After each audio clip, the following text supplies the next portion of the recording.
gonna swim, bike and run. In the corner sun, we're gonna swim, bike and run. In the corner sun, it's breakfast with Bob.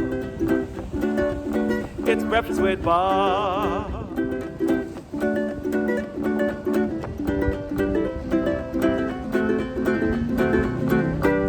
Poncho Man, thank you, brother. It's always great to see Poncho Man at beautiful Huggos on the Rocks. My name is Bob Babbitt. This is our not quite Kona edition of Breakfast with Bob. We are brought to you by Challenge Daytona, Hoka, Credo, Amp Human, VeloFix, Four Seasons Hualalai, Normatec, Form Goggles, UCAN, Canyon Bikes, and our Challenge Athletes Foundation. Our next guest is a gentleman I met 2 years ago when he won the Ultraman World Championship. And not just won it, he dominated by probably close to a full hour. He also holds the world record for the Ultraman distance, going 21 hours, 21 minutes in 2017 at Ultraman Australia. Mr. Richard Thompson joins us. Richard, how you doing? Good, Bob. How are you? Thank you so much for having me. I can't believe you have time with your third little boy is 3 weeks old. Yeah, it is. It is crazy at the moment at home, but I wouldn't want it any other way. So the last time we chatted, you had just finished dominating Ultraman, and you were like, "Done. Drop the microphone. I'm done with this. I've got my coaching business, my T0 multi-sport. Your company's doing really well. At that point, you're father of two. Now you decided you're coming back, and you're not just coming back. You have a big goal." Yeah, Bob. I think we crossed that finish line. I spoke to you soon afterwards on the show, and I really enjoyed the process, and I really love the sport, and I love the format that Ultraman is and what it requires. And I know that you love it. You know, you love it as well in terms of that whole support crew, but I just found that I just probably sacrificed a little bit too much for that race. I just put in a little bit too much, and not necessarily being burnt out, but I just thought there's greater priorities in life at the moment for me. And then maybe mid last year, one of my team captain shot me an email and just sort of said, "How fast do you think is possible in Ultraman triathlon?"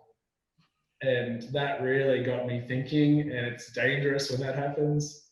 And so I had to sort of have a very polite conversation with my wife to sort of say, "Oh, maybe I'm not finished." And that's more than just hey, I want to go out and do this. When you make that commitment, that is a whole family and a crew, right? The crew is a huge part of this whole endeavor. Talk a little bit about the buy-in you had to get from a lot of different people, sponsors, all your support guys, family, to make this world record attempt. Yeah, I think, we, unlike regular triathlon, I mean, everyone who turns up to any sort of triathlon or Ironman, they've got a massive team to get them to the start line. And then when the gun goes off, it's up to you, right? You've got to decide how fast you go, how much food you eat. Which is beautiful, and it's a wonderful thing to do, to have all of that on your shoulders, because as we know, in the back end of an Ironman, your cognitive impairment's a little bit off, and you've still got to make really good choices. But Ultraman's different in that it's probably similar to the Tour de France in that the organisers don't give you any water or any food, and the roads are all open, so your crew who's in your support car, they're the ones giving you the water, the food, the direction in terms of how hard to ride or how hard to run. And so, that after I spoke with my wife, I had to sit down with all of my crew and just say, we're going to do it again. I'd like to do it again. I'd like for all of us to do it again. And the first time we did it in 2017, we had no idea what we were doing, and there's so little educational literature about how to prepare for something like this. So we were very green, and it was sort of a surprise to us that we broke the world record. And admittedly, it's not a professional sport like Ironman, so you take that with a grain of salt a little bit. And then for Hawaii, we were there for a purpose. We wanted to win. and we did that, which was phenomenal. But this is different because this third time, we want to go as fast as possible. So we want to have 2 years of preparation, whereby every decision is made based on speed. So as a result, as you said, there is an enormous, and we're still recruiting that team and we're still bringing people in, but the process is about trying to be as fast as possible come race day. It was fascinating because when I was over there, when Rob Gray raced, well, he's raced a number of times, but the amount of time and effort he put into the aerodynamics in terms of the clothing he was wearing, it seemed to me there was a lot more that was going into that than maybe for Ironman, right? And probably because you're spending that much more time out on the bike course. Yeah, and I think, yeah, you're right. 420 kilometers, or I don't know the imperial conversion is. Lots of miles. Yeah. Lots of miles. Something like 300 or 280 miles of riding.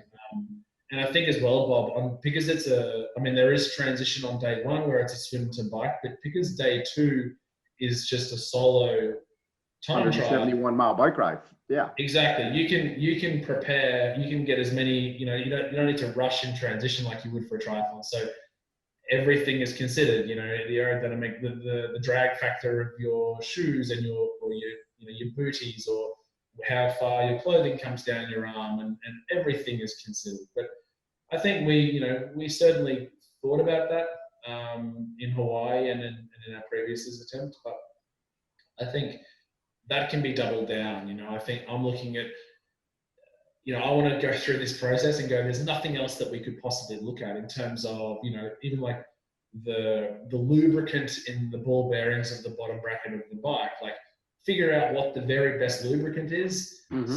And if we have to buy that, we buy that, because it is the fastest possible product for that sort of category. So, I think, as you said, my time is 21 hours and 21 minutes. I think we can break 20 hours, which is sort of over an hour or just under an hour and a half faster. I might be a little bit ambitious with that, but I think, I think that's absolutely possible. So you talk to the guy who understands this stuff probably better than anybody, Mr. Steve King, who's watched pretty much all the Ultramans over the years. And what did he think was doable for Ultraman Australia?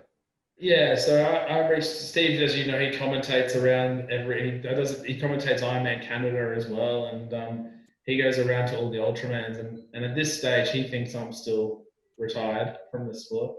But I reached out to him about a year ago, and I just said to him, knowing he would be someone who would know, and I also asked Rob Gray, to be fair, but I just asked Steve, how fast do you think is humanly possible around in any Ultraman? Because you're going to have, it's a fairly hilly course in Australia, but taking, it's such a long distance, it all sort of works itself out. But he thought for the pinnacle of the sport, of what's humanly possible, he thought between 19 hours and 19:30. So that's certainly something that's in the back of my mind. I don't necessarily think that I'm that good of an athlete, if that makes sense, but I think because of my team and because of what we're able to achieve together, mm-hmm. I think that becomes something that we become, as a group, we become unstoppable a little bit. So, the things that we're able to achieve in Hawaii that you were there for, and for Australia, that's something that I shouldn't really be able to do, but for some reason, because of the outsourcing of my amazing team, we're able to lift. And you're looking at 2022. Yeah, correct. So 18 months time, it's quite the process, but that's also something in the back of my mind, in that in both attempts previously, I've only really pulled up my socks maybe 4 to 6 months out. I don't keep a super consistent level of fitness all year round, and it's sort of like, all right, I know Bob's going to be there, I've got to start training. Exactly. and and then probably and really focus and go all in within 4 or 5 months before the race. So this idea of having 18 months or 2 years to really do everything possible, that really excites me for sure. The process of, and I'm sure your sponsors are excited about this too. You start talking about potentially putting the bike in the wind tunnel, testing things out, testing how does this work with my helmet and my glasses. Sort of reminds me back in the day when Lance Armstrong had his Formula One team and he had the guys from Giro working with the guys from Oakley and wanting to make sure everything meshed together. Is that the type of stuff you're talking about? Because that's sort of exciting. Yeah, Sponsors. Exactly. And it's also, I mean, on that point about aerodynamics, it's not just about, and I think Cam Worth on your show said it, it's not necessarily about trying to find the most aerodynamic position. It's about trying to find what the most aerodynamic position is to allow the power to continue so that net results is the fastest you can go. So, but because you can be really aerodynamic and you're not able to produce enough power and therefore you're not really going that fast net speed. So, but yeah, absolutely. We're looking into products like clothing products and which helmet is the fastest helmet. It's not, you might be able to stick a helmet on in a wind tunnel by itself and that company might be able to say, that's the fastest wind tunnel tested helmet. But if you put that on me, maybe it's not. And so I'm not, going to a helmet, for example, a helmet company and saying, hey, we want your helmet because it's the fastest that we've tested. And they say, that's fine, you can buy it if you'd like. We don't want to be part of it. That's fine, we'll buy it. Like, we don't want to this isn't just let's just jump on whoever's giving us a free helmet. It's about going and getting the very best in every single category because we can't afford a slow helmet. Like there's no point in that process. So it's really exciting. We're pumped. It's fascinating. I remember back in the day, Mark Allen, what he would do is he would take all these different wheel companies were interested in signing him. And so he would take the wheels out to Fast Island and whichever ones were the fastest, he'd either buy them or they'd give them to him. The deals you can't, especially when you're talking about what you're talking about with the amount of distance. One day you're riding 90 miles, the next day you're riding 171. You have to be on the absolute best equipment, period. You can't compromise by taking dollars from something that's not fast enough. That's right. And for the whole sort of motivation of this project is that idea of knowing that we're on the very best of the very best. And I think one thing as well, Bob, is that we're opening up this journey to everyone. So I think a lot of professionals, quite rightly, keep all the data and keep the, everything really behind doors because they've got, it's their job and they don't want to let their competition know, what they've found in their testing. But for us, it doesn't bother me at all. I'm happy we're opening the cupboard doors about that. And as well as my own training, like if I do a VO2 max test in the laboratory, like open up those numbers and see and we can track my progression. And it's not something that I'm private about. I don't think I think the journey is trying to show people of any ability what things work, what things don't, and also seeing progression from not super fit to hopefully extremely fit. Because I've got some pretty lofty ambitions in terms of each discipline and where I think I can get to in 18 months. We'll see if we can do that. Do you see most of it on the bike? You see most of the gains on the. It's interesting because when I've been looking at old times recently, Ironman times, there isn't a hell of a big difference between what Mark Allen and Dave Scott were doing in the swim and the run back in. Isn't that fascinating? Yeah, it's amazing because really they're swimming 50 and riding. I was running 240s, 241. Right? There's not that many guys who've run faster than 240 or 241, just Patrick Lange. And that's what's fascinating me. But if you look at the bike, the guys were riding in the 440s not that long ago. And now not that long ago. Yeah, I remember when I started Ironman back in mid 2000s. I know you had Norman Stadler and Lisa Bentley on, and they were my heroes. And you know, it was considered a 420 would be mind blowing for a male to ride a bike. But that seems to be back of the pack these days. Well, yeah, think about it. Mark Allen's fastest time, I think, was 4:29 for a bike ride. I think Daniela Reith now is going 4:26. I mean, it changed. So the equipment wise, have you, obviously, if you're winning Ultraman and you're setting the course record or the world record, equipment is important to you. But it sounds like you're going to put it under a magnifying glass like you've never done before.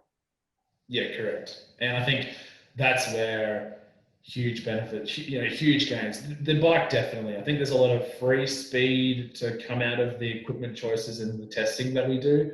And I think, but on top of that, I think I've got a lot of.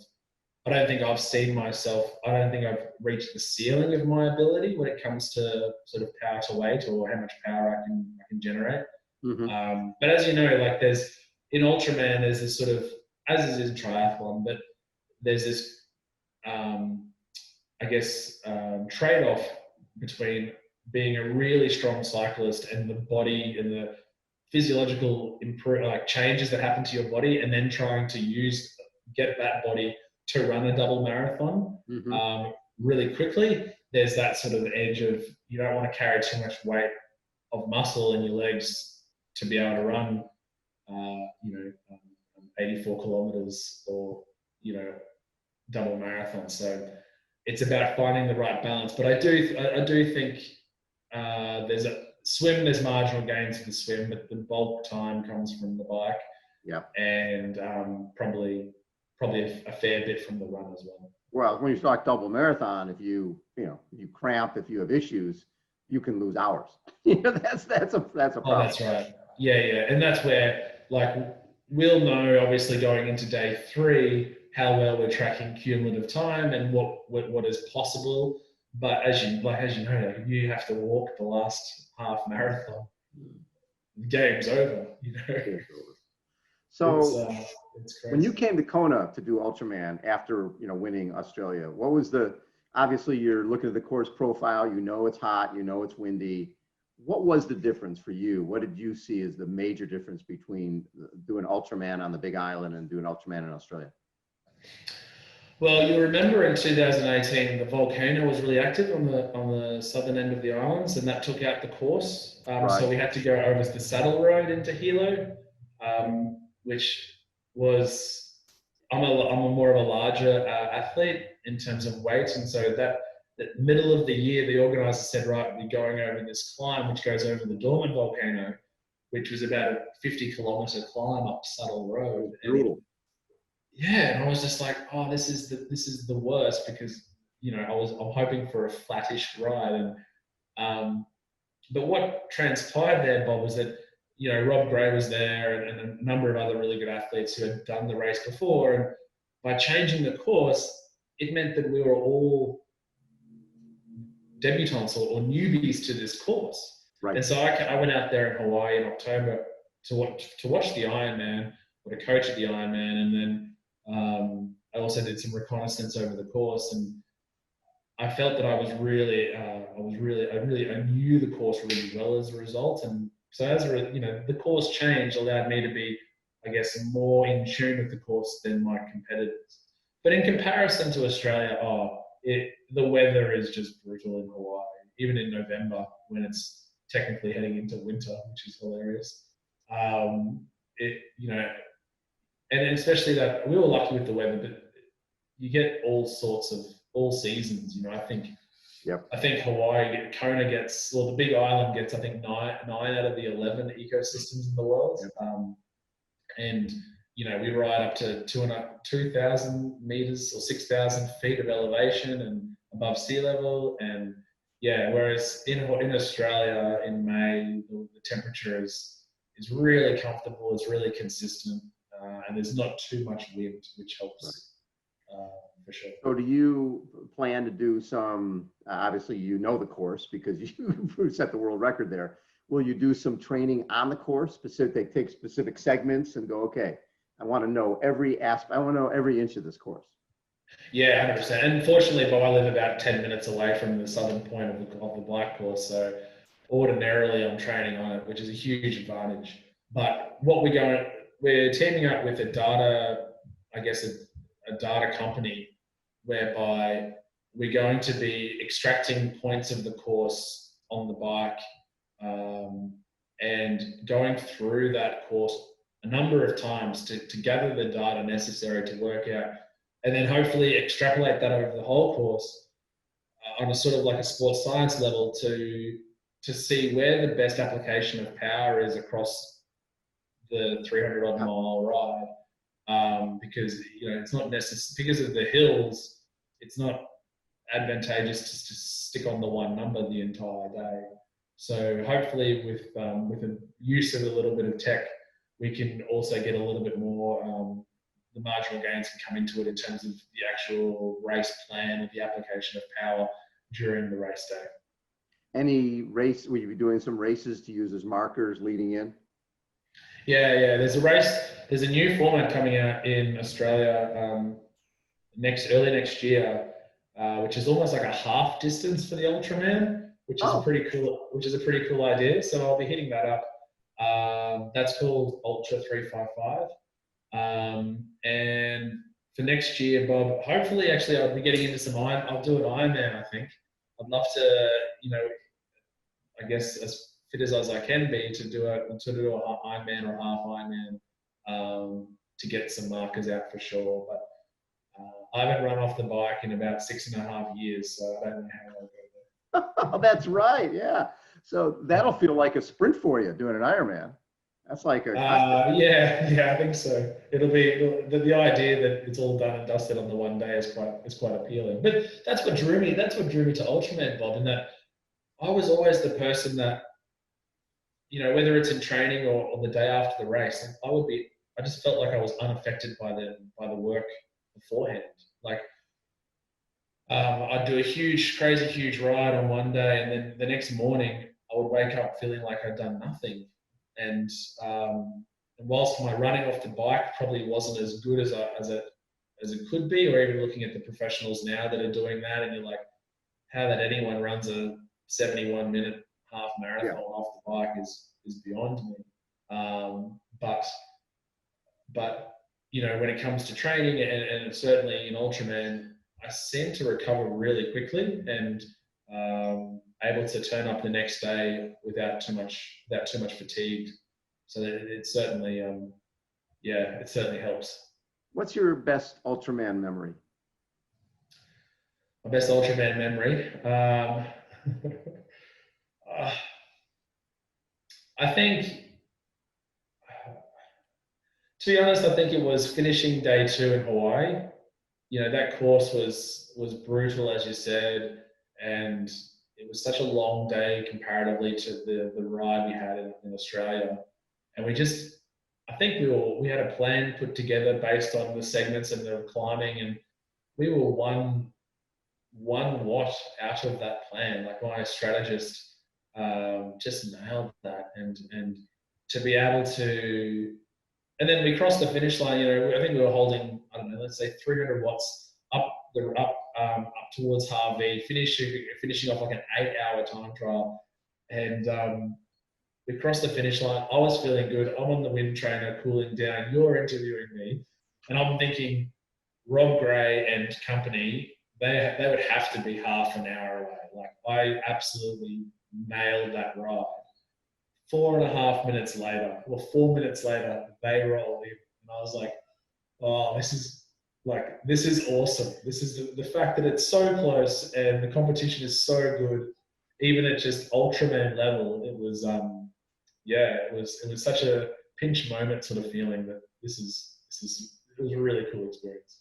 So for people who don't get it, because Ironman has prize money, there's a Challenge Daytona is coming up with $1 million prize purse, and people go, wait a second, you're doing a 10K swim followed by a 90-mile bike ride day 1, 171-mile bike ride day 2, and a double marathon day 3, and you get paid prize money wise $0. What the hell? The Why cost do money it? to enter. What is a draw?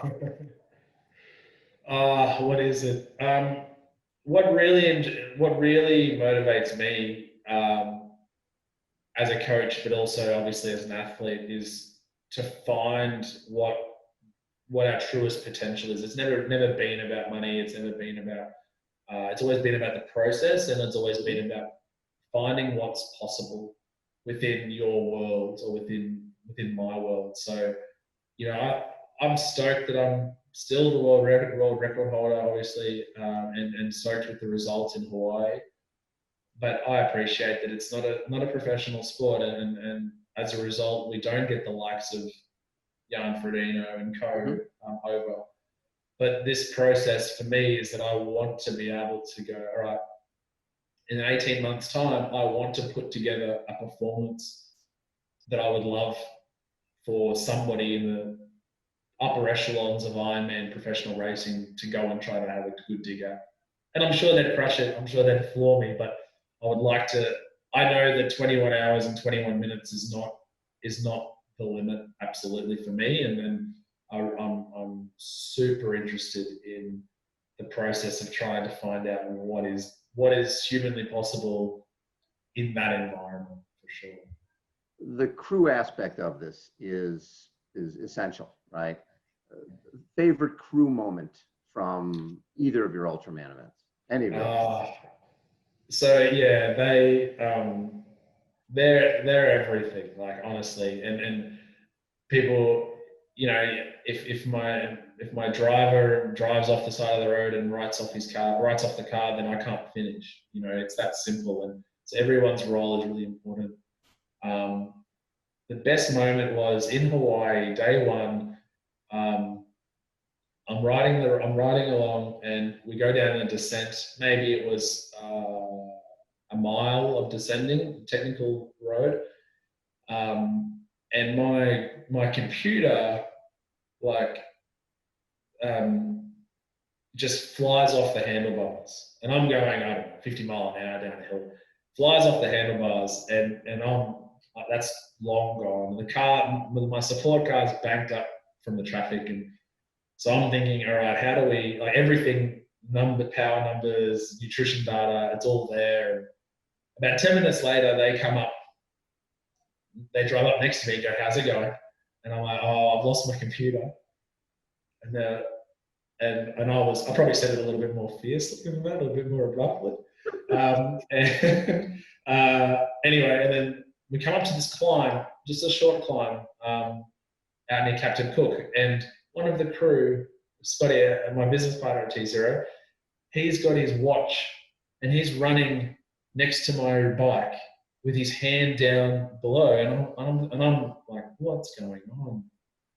And what he's doing, he's syncing his watch to his Bluetooth watch to my power meter, and then at the next climb, he gave me his watch, and it's all teed up with all the right parameters.